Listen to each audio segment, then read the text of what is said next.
What's up, YouTube? This is Too Raw for TV. All right, so let's talk about this. So, of course, one of the most peculiar things that most of us observed over this NBA offseason was the fact that no team seemed to be interested in Russell Westbrook. And many of us began to believe that Russell Westbrook was being blackballed for some reason by the league, right? And now, of course, yesterday the news broke that the Sacramento Kings had signed Russell Westbrook to a veteran minimum deal. I assume it's somewhere between $3 to $4 million, I guess. But before that news broke, a former NBA player, Patrick Beverley, went off on a podcast. I guess it was his podcast, where he believes that the Lakers were behind the decline of Russell Westbrook and that he had been blackballed by the NBA, right? He said Russ was disrespectful. Russell Westbrook was a former MVP. He said, Russ was beloved by teammates. Russ is a guy that, has given a lot to the game, has contributed outside of basketball, and he thought it was a shame what had happened to him, and he 100% blamed the Lakers.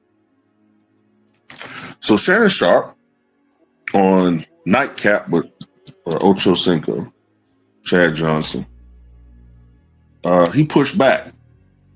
He said it's not up to players, it's up to management, and that basically management didn't like what they see in Russ.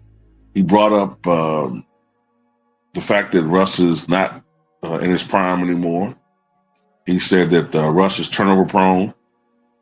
Russ is not a good three-point shooter, so that basically his skill set is anathema to what the league is primarily primarily about now, which is three-point shooting and ball handling. And assuming he say that Russ is not a good ball handler and Russ is not a good defender, and basically he's saying like Russ should be lucky that he's even in the league.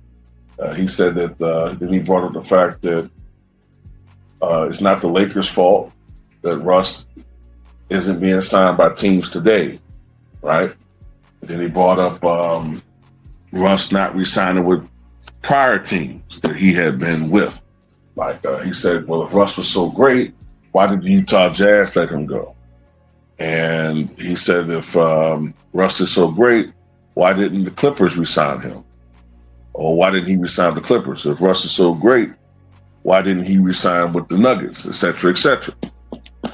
And then he brought up Baker Mayfield. He said Baker Mayfield caught flack when he was with the Cleveland Browns, but I don't really follow football like I do basketball, but I guess he's insinuating that Baker Mayfield is playing better now.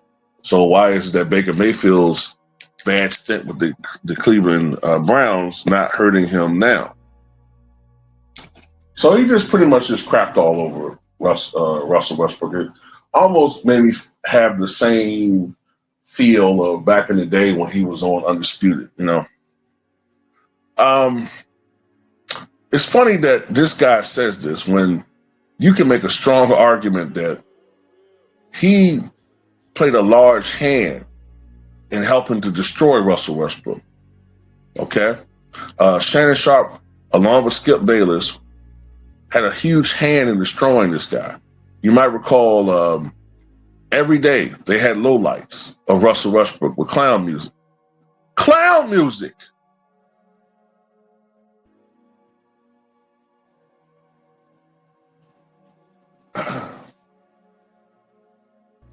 I don't remember them doing this for anybody else. I don't.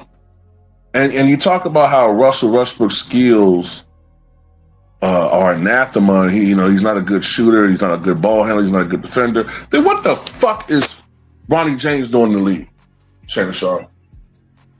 Why is Bronny James in the league? Why don't you guys do a low light reel of Bronny James? Because there's a lot of material there. A lot.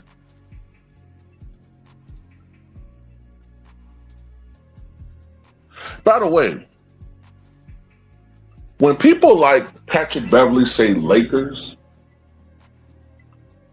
because of the power of LeBron James, they really mean LeBron and Clutch Sports, but they'll say Lakers. They don't mean Jenny Buss. They don't mean Rob Pelinka.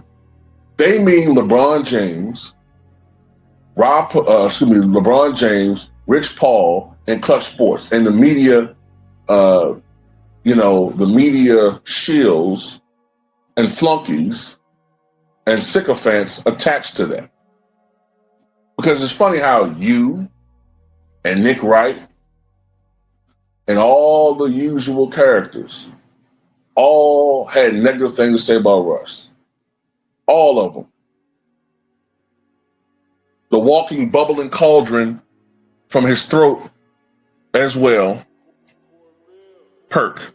All you guys all spoke from the same script and helped him try to destroy this brother. You all did it. Now, about him leaving the Nuggets, right? The reason why he didn't re-sign with the Nuggets or accept their deal, I guess I should say, is because the new coach wanted Russ essentially to be a mentor who had no playing time. He was just basically there to be on the bench and to watch other players get playing time and try to almost be an extension of the coaching staff. And Russ still wants to play, still wants to participate. So that's why he didn't re-sign with the Denver Nuggets. But you didn't say that part because that's what you do. Shannon Sharpe, you omit things. Just like how you watch on national television that Kawhi Leonard shoots 46% from the field for his career when he actually shoots closer to 50% for his career. Because you're a liar.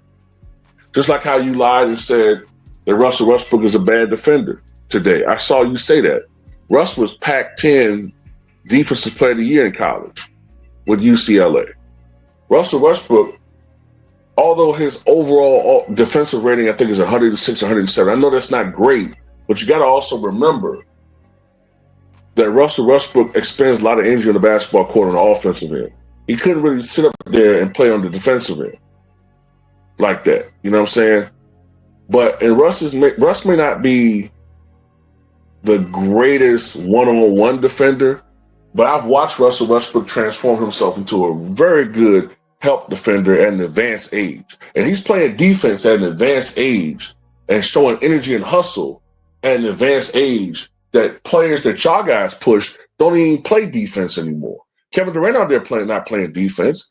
Chris Paul, who I can argue is more washed up, far more washed up than Russell Westbrook could ever dream of, but he can find a job. And LeBron James, Lord, he ain't got to play no more.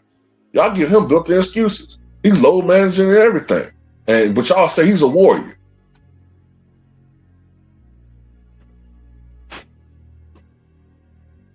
Russell Westbrook has never been a great three-point shooter.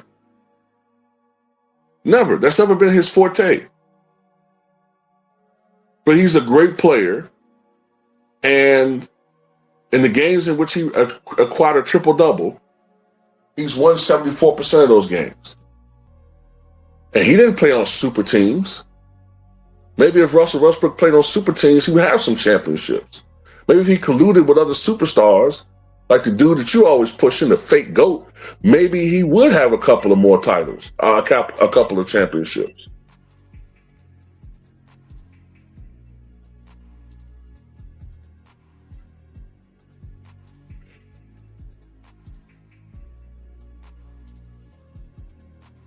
When you look at Russell Westbrook, the year before he joined the Lakers, in April of 2021, he was the Eastern Conference Player of the Month. I literally saw people calling Russell Westbrook a top 5 all-time point guard. Know why? Because Russell Westbrook had taken the Washington Wizards, which was Bradley Beal's team, by the way. All of a sudden, it became Russell Westbrook's team.